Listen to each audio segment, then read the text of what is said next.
Hello everyone, আজকে বাড়িতে বানিয়ে নিয়েছিলাম টেস্টি এগ চিকেন স্যুপ। প্রথম আমি চিকেনটা সিদ্ধ করে নিয়েছিলাম। সিদ্ধ করে নেওয়ার পর ওটা তুলে নিয়ে হাত দিয়ে ভালো করে ছাড়িয়ে নিলাম।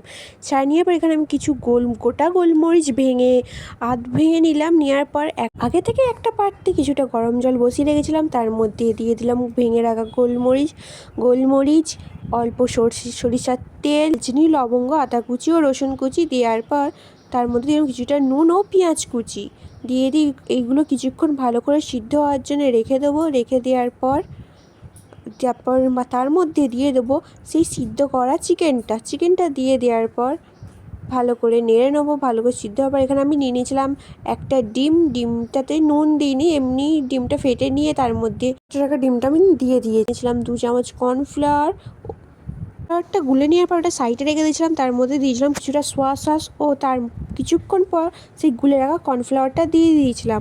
যতক্ষণ না আরও হচ্ছে ততক্ষণ আমরা এইভাবে নাড়তেই থাকবো। তারপরে দেখতে পাচ্ছি আমাদের স্টু রেডি।